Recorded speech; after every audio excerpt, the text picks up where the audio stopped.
So last week we did a video on imposter syndrome, and my lovely friend Victoria Hall left me a message about it, that it had brought up some more thoughts, or evoked something that it would be nice to continue to work on based on the tapping she did with that video.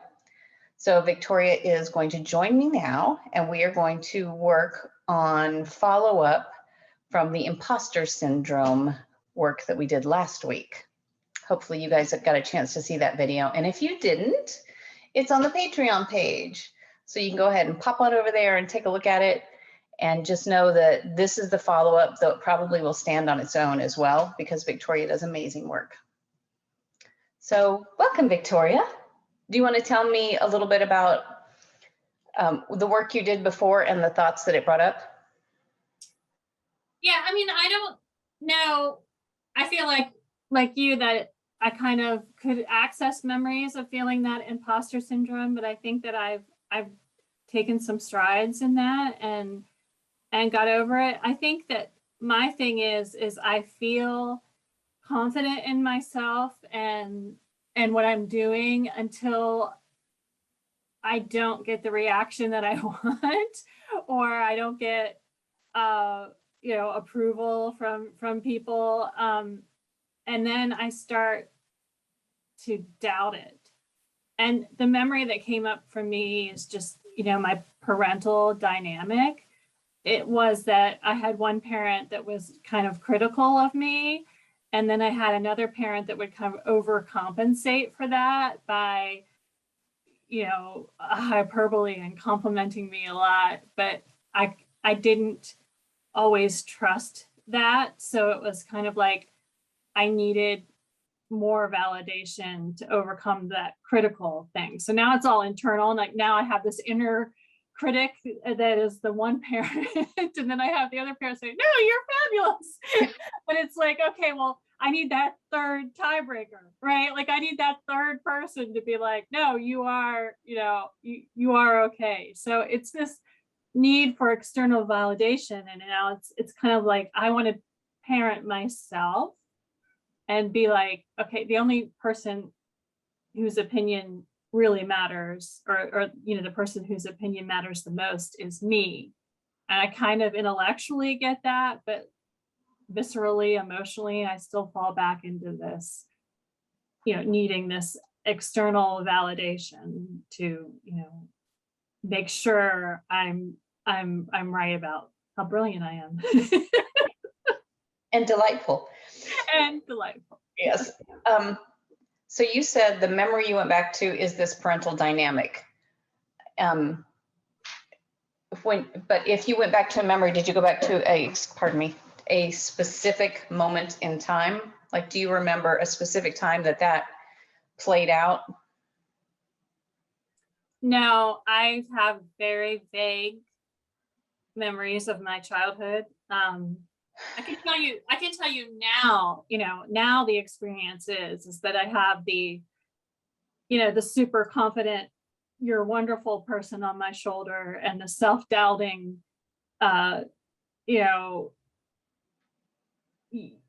you're not as great as you think you are. You need to take yourself down a peg kind of person on the other shoulder. Mm-hmm. Yeah. So you have your little devil and your little angel.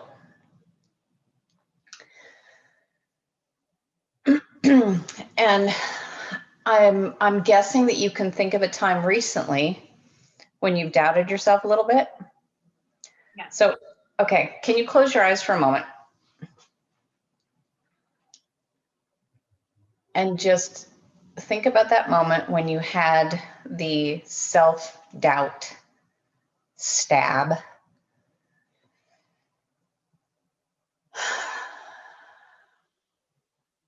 Maybe even tell yourself again what it was that happened in that moment. Like, who do you think you are? And notice in your body where you feel it and what those words were.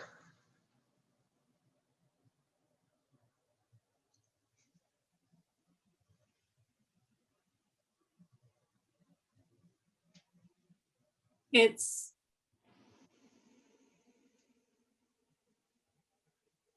kind of excitement in the center of my chest, like from my stomach to my chest, like happiness starting to bubble up. And then like in my back and my shoulders and my lower back, it's like, no, stop. It's like, stop. Like, don't trust that happiness. Don't trust that feeling. Right. So don't. So yeah, it's like starting to feel like good about myself. And then like, no, don't trust that. Mm-hmm.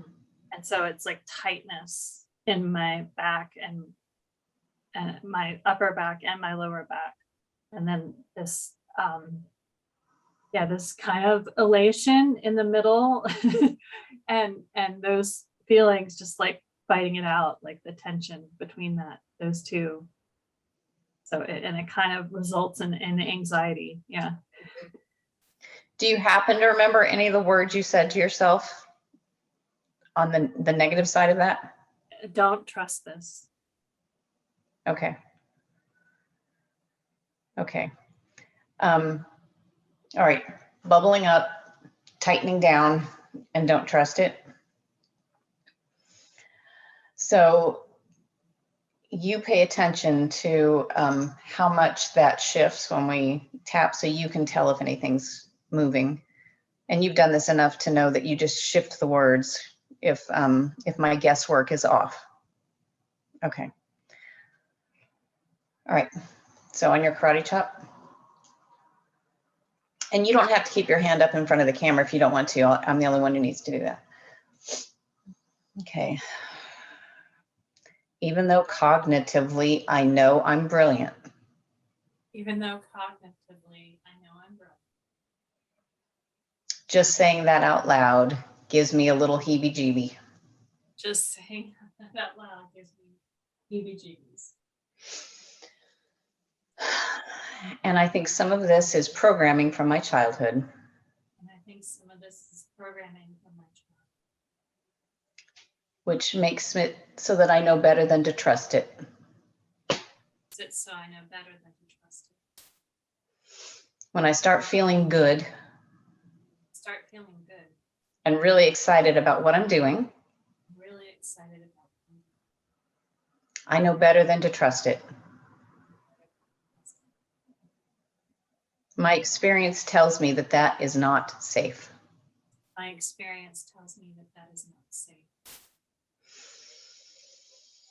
And in spite of that, I choose to love and honor where I am now. I choose to love and honor where I am. Okay, top of your head.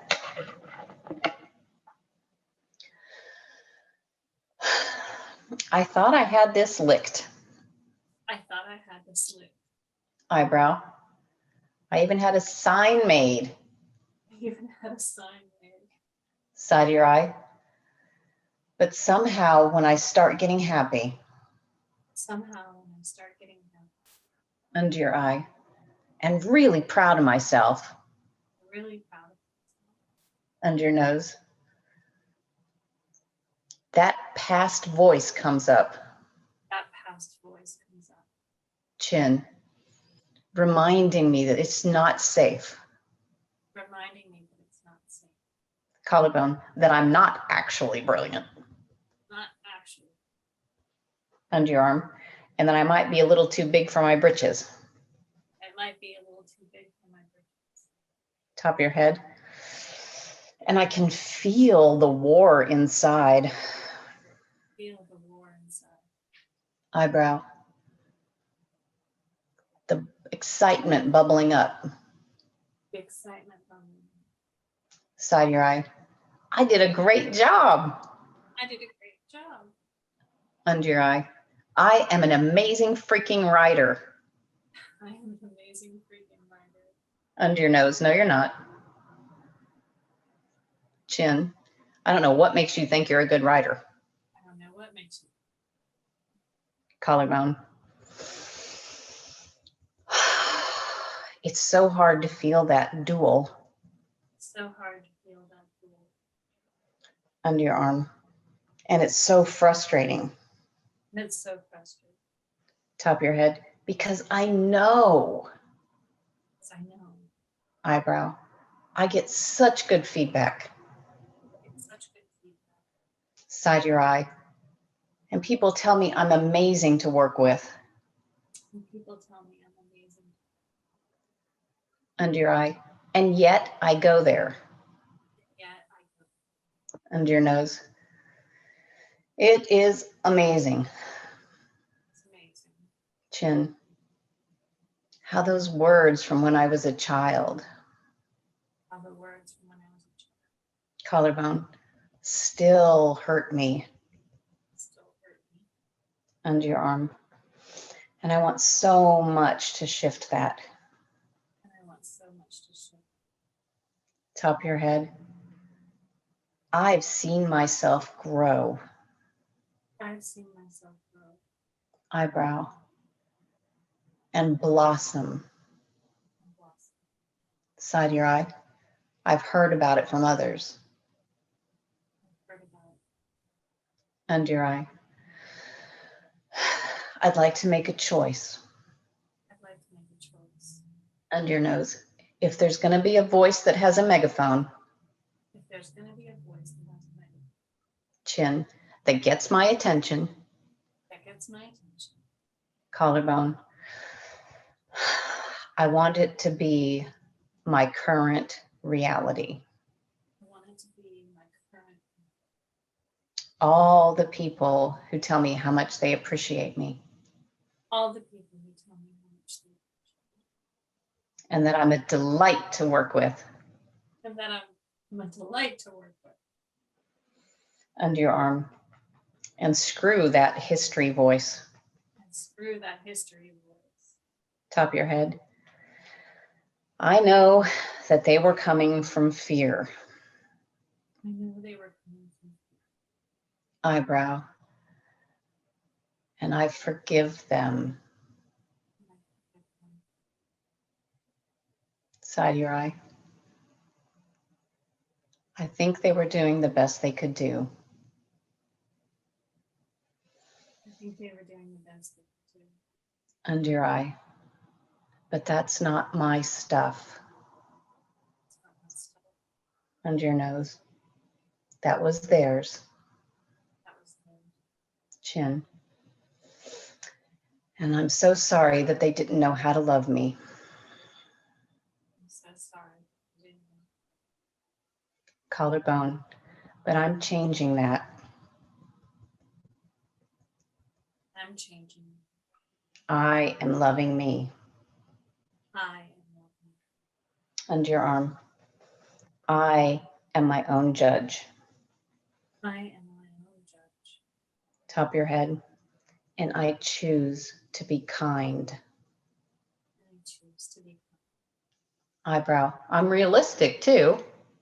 I'm realistic too. Side of your eye. That's not the issue here. That's not the issue. Under your eye. I am so open to learning. I am so open to learning. Under your nose. And improving. Chin. And I'm also open. And I'm also open. Collarbone. To honoring my own brilliance. Honoring My creativity. I add so much to my world.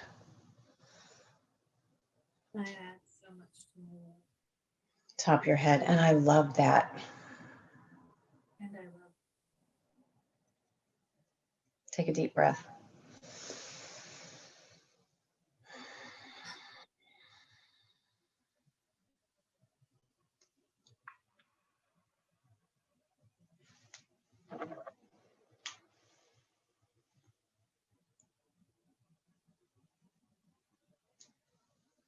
Yeah, I feel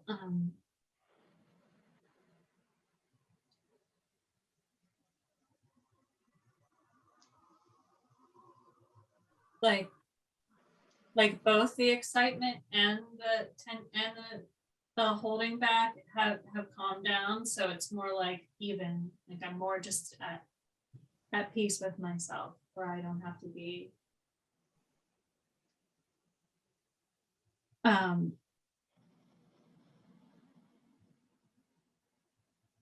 like too high or too low, right? That I'm I'm good with myself.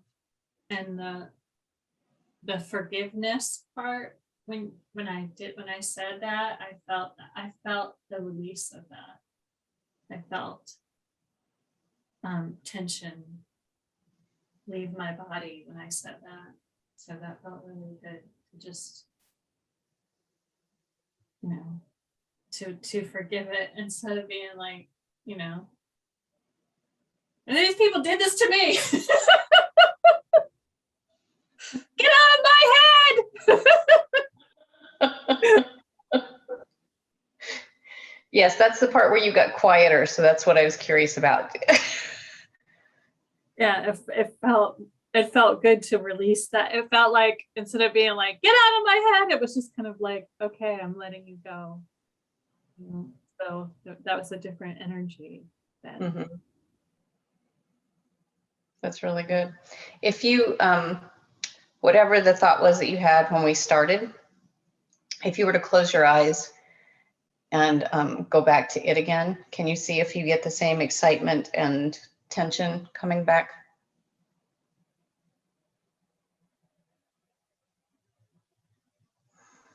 Yeah, a little bit of nervousness, but not as much of a war, but just that, yeah, kind of nervousness, which I think I'll always have, kind of like when I press send after, or press publish after I've written it, like I'll always feel that kind of nervousness, like what are people gonna think? But then I always tell myself, what do you think? You know, that's, you know, if you I wouldn't press publish if I didn't like what I wrote. So But does that feel different? I mean, you've published other things before and you've had this go on where you up and down, up and down. Does it feel different at the moment? Or is there something that's coming up that you think, I probably still need to hit this? No, I mean, I think it's just going to take time, but I think that, and somebody said this, I think it's good to have a little bit of that nervousness or trepidation to make sure that I'm checking in with myself, and that I think that makes me a better writer. So I don't think I should ever be over the top confident. I think a little bit of insecurity is good for me. I think that's normal. I can have peace with that. It's the back and forth and back and forth and back and forth. That it's so wonderful, or what if it's horrible? It's like, it's good. It's good. And I can have peace with myself. It doesn't have to be way up there or way down here. Right. Yeah. All right. I'm good. Thank you. Okay. I absolutely love doing work like Victoria and I just did. And hopefully you guys tapped along and received some benefit from it as well. The work that she just did, I hope you guys could see, I could see like the softness in your face, Victoria, the change when you did say forgiveness and they were doing their best. So, so it'd be interesting for us to hear as a community your feedback if you've tried this, or if you're uncomfortable trying it. I'd love to hear about that too. What really works for you or doesn't work for you. And if you feel like your stuff is a little more intense and you need to do one-on-one work, you can always book time with me either through my website, or you can sign up for Patreon, and then we would see each other once a month if you do one of the levels there. But I'm always available to help one-on-one if you feel stuck. So we'll put information about how to contact me directly or book directly underneath the video. And we would love to hear your feedback, because we are a community. We are one big, huge love fest. So Take care of yourselves. See you soon.